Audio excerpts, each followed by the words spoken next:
all are introduced to change from the day we are born.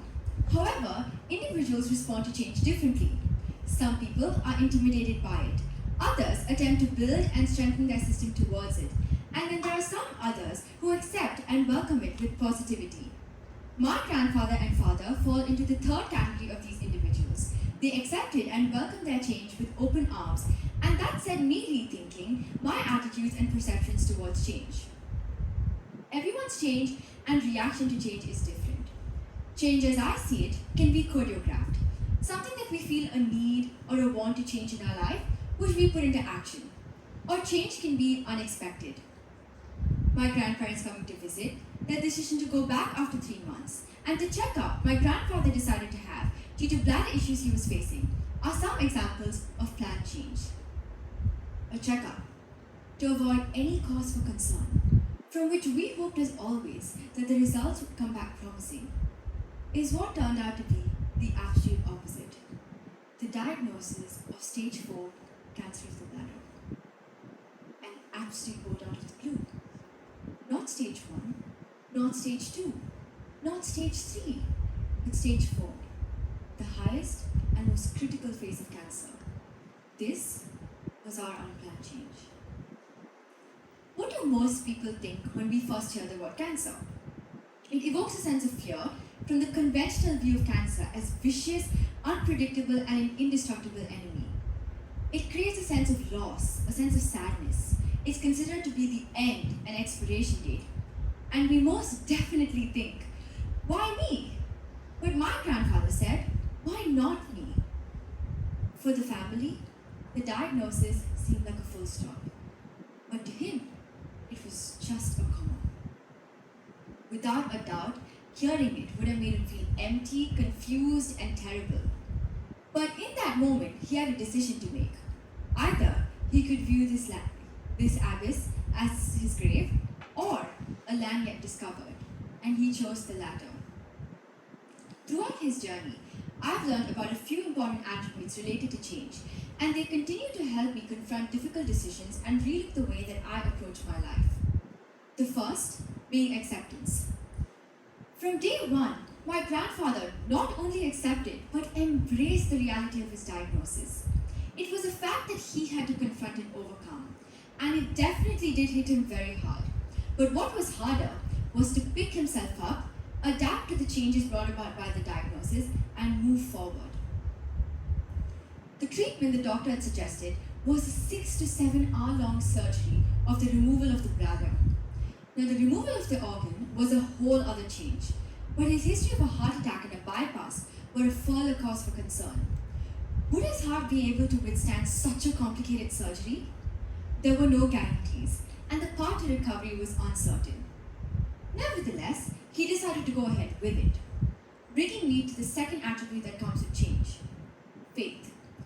He not only had faith in himself to come out of it successfully, but had faith in the process and had confidence in the people and the doctors around him that they would do what is best. He trusted them, because in life, nothing is ever fully 100% to facilitate a choice. It's a risk you have to take. He had already accepted the situation and had faith in the process. For most people, this is considered to have been the worst possible situation to be in. But for him, the situation could have been even worse. The cancer could have spread all around, it could have been untreatable, or he simply could not have even had the means to treat it. There are so many things in life to be thankful about. For someone who's lived more than half their life, for someone who's 77 years old, being in the situation that he was in, optimism wasn't always the first option. I'm not so sure that it would be mine either. Yet, he looked at his glass half full, and then he looked at his glass half with something in it, and then he looked at it half full. This was his new normal, because in the process, as a result of his surgery, he had to surrender his luxury of urinating normally, which, believe me, is terribly difficult to sleep and walk around with and limits him in various manners in ways you and I can't even imagine. This was his new normal. This brings me to the next two attributes that come with change. Throughout his entire journey, his strongest tool was his positive mindset and his ability to adapt towards changes, giving him the courage and the resilience to deal with anything that not only cancer threw in his path.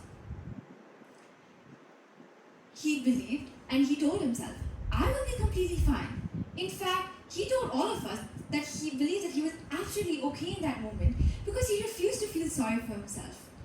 And guess what? Today, standing here, I consider myself being one of the most blessed granddaughters ever. He beat stage 4 cancer. And I'm so happy to say that he's sitting here in the audience with us right now. And I feel so grateful to be able to give this speech in front of him. He currently undergoes no treatment other than routine checkups. And he says the distance between I can survive and I have survived is 6 hours. And he even made a profile picture out of it. Not 1 or 2, but 3, and there are probably even more that I don't know about. While on a more serious note, watching my grandfather deal with a nightmarish situation like cancer with such grace has inspired me to relook the way I approach situations, and his values are going to continue to carry me forward in a much more optimistic, resilient, and compassionate manner.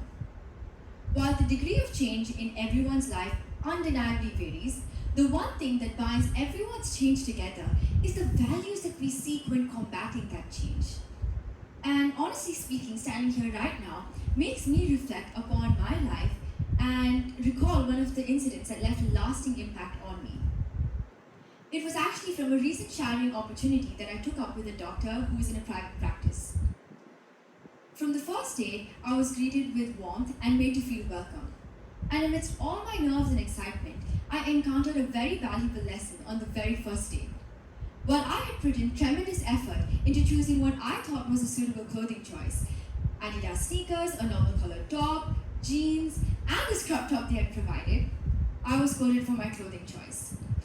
Admittedly, my initial reaction was a mix of confusion and hurt, and it seemed completely unjustifiable to me considering that I didn't think that I had done anything or worn anything inappropriate. However, I quickly took a step back and reassessed the situation. And within a matter of minutes, my perspective changed. It shifted. I still had tears in my eyes, no doubt.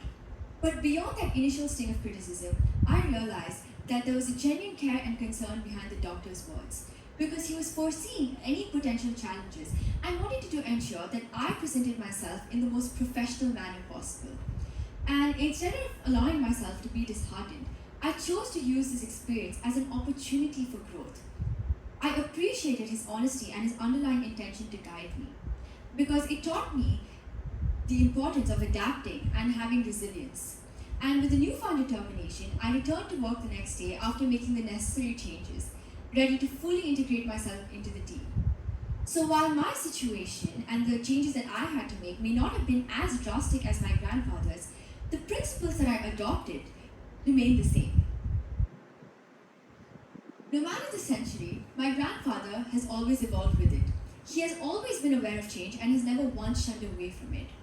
He wears hoodies, dons ton of sunglasses, colors his hair red, wears sleeve tattoos like a gang member, and even uses an eyebrow pencil, which I don't even think I use or even have, but he does.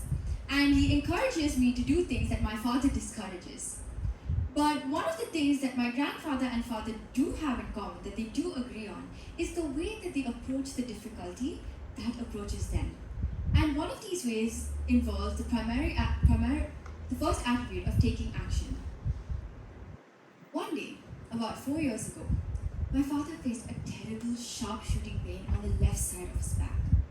And after a checkup, we realized he had narrowly escaped a heart attack, but still had several blocks in his arteries, leading to his heart, and 3 of them at a severe 95% blockage, which had to be treated.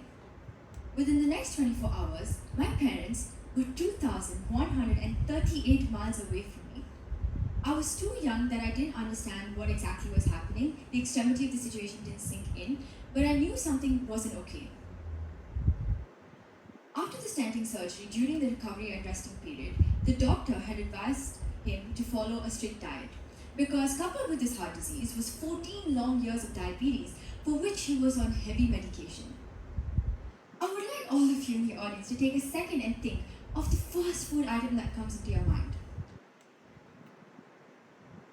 Some of you would have thought of Din Tai Fung dumplings, mala noodles, fries, nachos, samosa, vada pav, chaat, and probably like enchiladas. And I think I'm derailing here because I'm getting hungry myself talking about these things.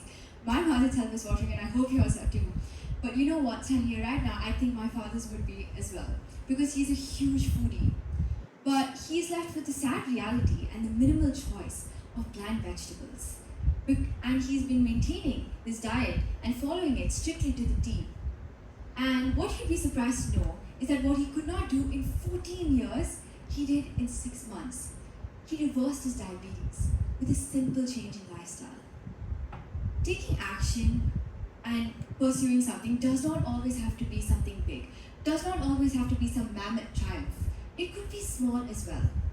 Because if you continue to believe what you've always believed, you'll continue to act like you've always acted, and you'll continue to get what you've always gotten. If you want different results in your life, you have to change your mind. And in order to take action, it's very important to have a goal, something that you wish to achieve, a result that you want to get to. Because in this journey, there are going to be times where rough times are going to come, but they've not come to stay, they've come to pass. In my life itself, there are times where I just wanted to give up. But my experiences help me, and my goals push me in order to move forward every step of the way. My grandfather and father's situations constantly resonate in my head because the way they dealt and maneuvered with the situation inspire me and motivate me to progress every step of the way. To sum it up, there are 3 things that constantly help me to pick myself up and adapt to any changes that come across my way.